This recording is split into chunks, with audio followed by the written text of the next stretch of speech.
Welcome to USVibe.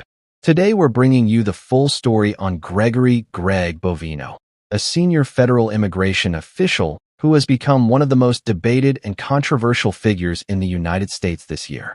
From Minneapolis to Washington, D.C., this situation has stirred national headlines, protests, political pressure, and a deep debate about federal power, use of force, and civil rights.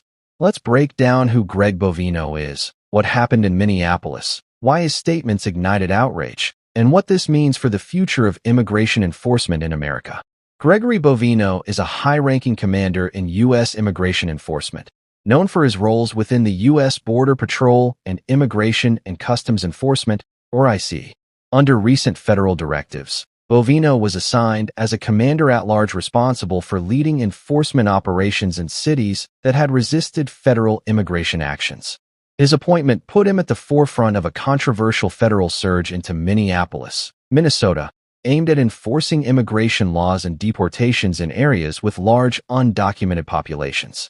Critics have long labeled Bovino a hardline enforcer, pointing to previous operations in states like California and Illinois, where similar federal deployments drew criticism from local officials and civil rights groups. Supporters, on the other hand, describe him as a dedicated law enforcement leader following federal policy.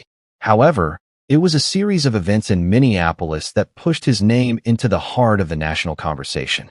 In late 2025 and early 2026, the federal government expanded what was called Operation Metro Surge, a large-scale deployment of ICE agents, Border Patrol officers, and other federal personnel to the Twin Cities region.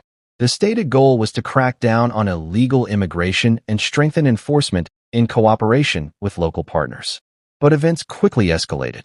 On January 24th, federal agents shot and killed 37-year-old Alex Preddy, a U.S. citizen and registered nurse, during an encounter on a Minneapolis street.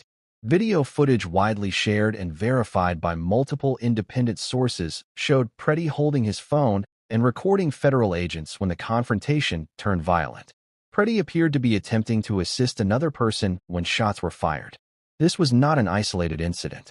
Earlier in January, another U.S. citizen, Renee Good, was also fatally shot by an ICE agent in Minneapolis. These deaths sparked immediate controversy because video evidence appeared to contradict initial federal accounts of what happened, raising questions about use of force and accountability. In the days following Preddy's death, Greg Bovino gave a high-profile interview defending the actions of federal agents.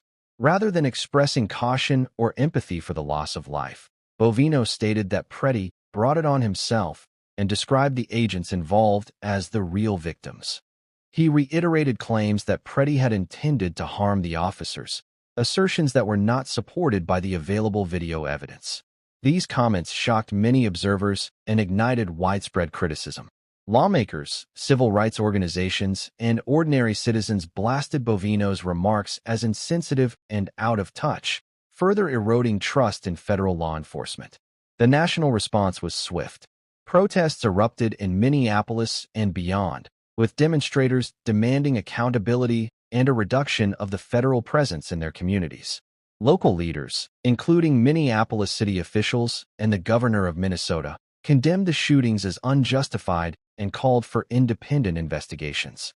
Bipartisan political pressure mounted in Washington, with both Democratic and some Republican lawmakers demanding congressional hearings and oversight into the conduct of ICE and Border Patrol agents, as well as federal deployment strategies in domestic cities far from the U.S. borders. Faced with intense backlash, national leadership announced changes.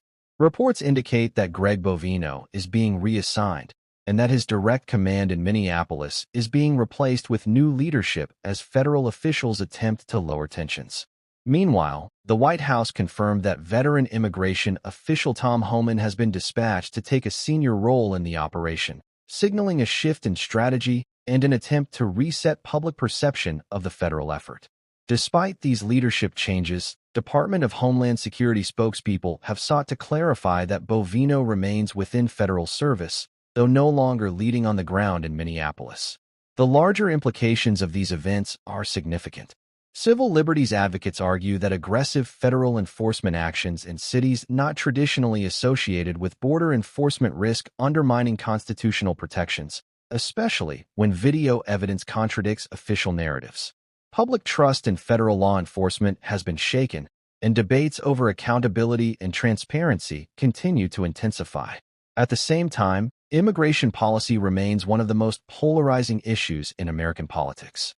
Supporters of stronger enforcement continue to defend federal actions as necessary to uphold the rule of law, while critics see the Minneapolis shootings as evidence of systemic problems requiring reform or limitations on federal authority. As investigations continue at both state and federal levels, and as national hearings are anticipated to address these issues, the controversy surrounding Greg Bovino's role in Minneapolis will be remembered as a defining moment in 2020 SIXS. Debates over immigration enforcement and civil rights in the United States. This story touches on federal versus local authority, use of force standards, accountability of law enforcement, and the broader political divide that shapes public discourse on immigration. Stay tuned as developments unfold.